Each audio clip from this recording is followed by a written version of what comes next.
ETF index mutual funds నేర్చుకుని stock మార్కెట్లో రాణించాలనుకుంటున్నారా? వెంటనే ఈ నెంబర్కి కాల్ చేయండి.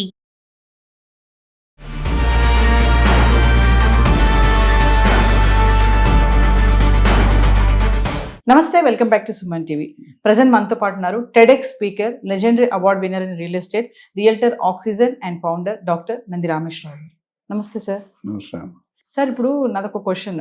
20-30 years బ్యాక్ మనము అపార్ట్మెంట్, ఫ్లాట్ కానీ కొనుక్కొని, విల్లాస్ కానీ అవన్నీ కొనుక్కొని ఉంటే అవి ఇప్పుడు రీసేల్ చేయాలి అంటే, మన అవసరాల కొరకు రీసేల్ చేయాలంటే ఇప్పుడు చేయడానికి లేదు అంటున్నారు. దానికి కారణం 22A అని చెప్తున్నారు.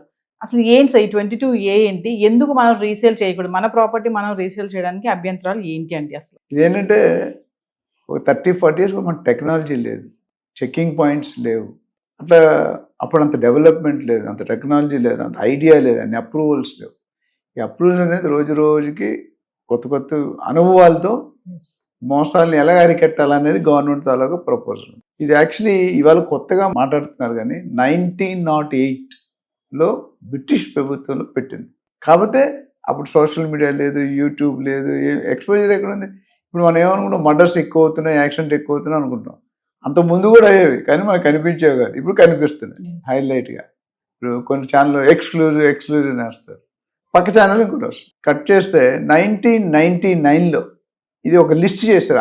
అప్పుడు స్టార్ట్ చేశారు 1999 ఇయర్లో కొన్ని పాయింట్స్ లిస్ట్ చేశారు. ఈ చట్టం కింద ఇది వస్తుందని. ఏ చట్టం కన్నా కొన్ని బైలాస్ ఉంటాయి, దాన్ని వాడుతూ ఇంకొంత మెరుగు చేయాలని 2007లో ఒక అమెండ్మెంట్స్ పెట్టారు. ప్రతి బిల్లుకి కాన్స్టిట్యూషన్ అమెండ్మెంట్ పెట్టుకోవచ్చు. అప్పుడు తెలియ తర్వాత వస్తుంటే ఆ సెక్షన్ యాడ్ చేస్తారు. 2007లో ఆల్మోస్ట్ ఉన్న 91 సెక్షన్స్ ఎన్నో ఉన్నాయి. అందులో 22Aకి ABCDE అనేది పెట్టారు. ఏలో కొన్ని ల్యాండ్స్, బిలో కొన్ని ల్యాండ్స్, అంటే కొన్ని ల్యాండ్స్ అంటే అసైన్డ్ భూమి, సీలింగ్ యాక్ట్, వక్ఫ్ బోర్డు, ఇట్లా రకరకాల FTL జోను, బఫర్ జోను, ఇంకా మన 111 జీవో, ఇవన్నీ కూడా మనకి. సో భూభారతి బస్సు దాన్ని తయారు చేసినప్పుడు కొన్ని బయటకు వచ్చాయి, తర్వాత భూభారతిలో కొన్ని బయటకు, ఇంకా కొన్ని లోపాలు అయితే ఉన్నాయి.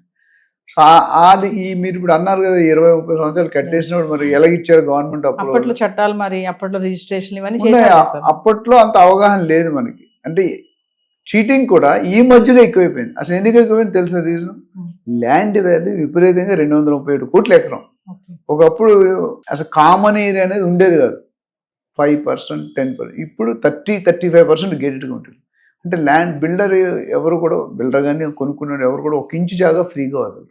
సో ల్యాండ్ వాల్యూ మేము చిన్నప్పుడు గజం 11 రూపాయలు 12 రూపాయలు ఉండేది. మీరు చిన్నప్పుడు మేబీ 30-40 ఉండేది.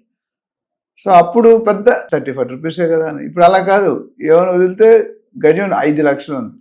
కోకాపేట, నియోపాలిస్ 5 లక్షలు ఫ్రీగా ఇస్తారు. సో దానివల్ల ఏంటంటే ఆ వాల్యూ ఆఫ్ ద ల్యాండ్ పెరిగిపోయింది, పాపులేషన్ పెరిగిపోతుంది, ల్యాండ్ పెరగట్లేదు, టైం తిరిగి రావట్లేదు, దానివల్ల ఇదైంది. సో ఇప్పుడు ఏం చేశారంటే అసైన్డ్ భూములు, సీలింగ్ భూములు, లిటిగేషన్ ఉన్నప్పుడు అన్నీ కూడా పెట్టేశారు. ఇప్పుడు దాన్ని సపరేట్ చేస్తూ సెలెక్ట్ చేస్తూ ఇది ఈ జోన్లో పడుతుంది, ఇది ఈ జోన్ అనే ఫామ్లో వచ్చింది సెక్షన్ 22A ఫామ్.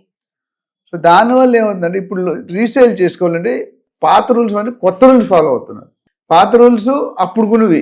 సో అప్పుడు ఎవరిని తప్పడానికి లేదు, గవర్నమెంట్ అప్రూవల్ ఇచ్చింది, రిజిస్ట్రేషన్ చేశారు, అన్ని SROలు అన్ని చెక్ చేసుకుని.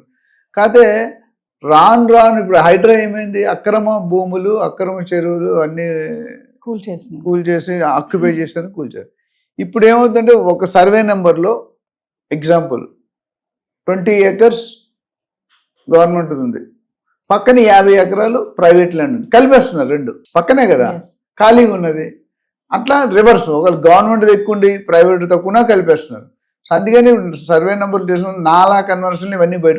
ఏ సర్వేలు ఇప్పుడు FTL బఫర్ జోన్ ఏముంటుంది, పర్టికులర్ సర్వేలో ఇది ప్రొహిబిటెడ్, ఇది నాన్ ప్రొహిబిటెడ్.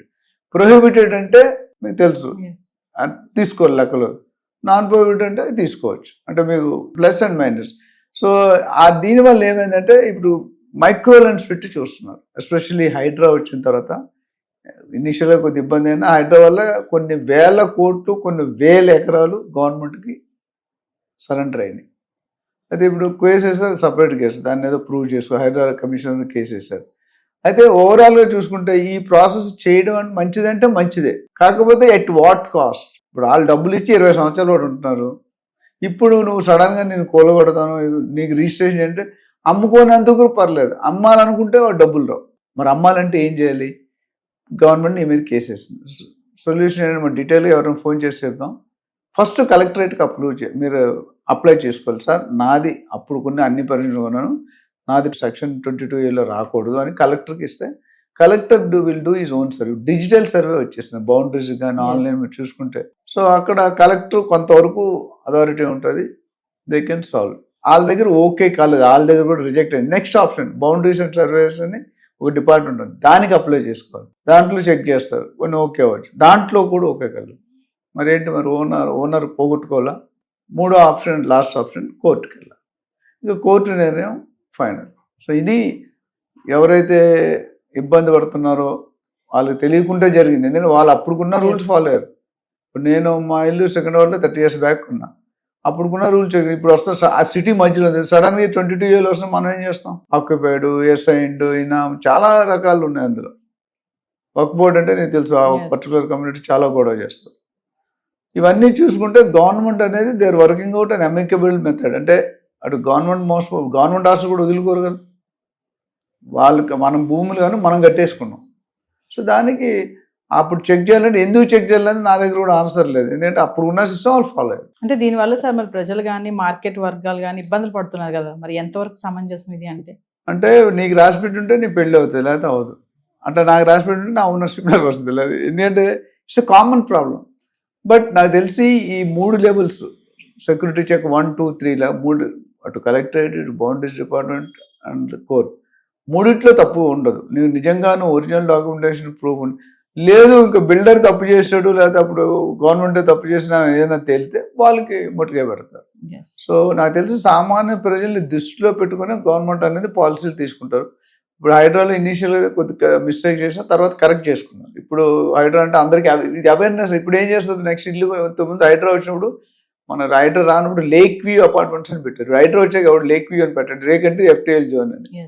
అట్లా ఇక్కడ కూడా I think government will take an appropriate decision, seeing both are not under laws. అంటే బయ్యర్, బిల్డర్ అంటే బిల్డర్ ఏం చేయలేడు, గవర్నమెంట్ భూమి గవర్నమెంట్ రావాలి, మన భూమి మనకు రావాలి. We have to wait and see for the decision. Thank you.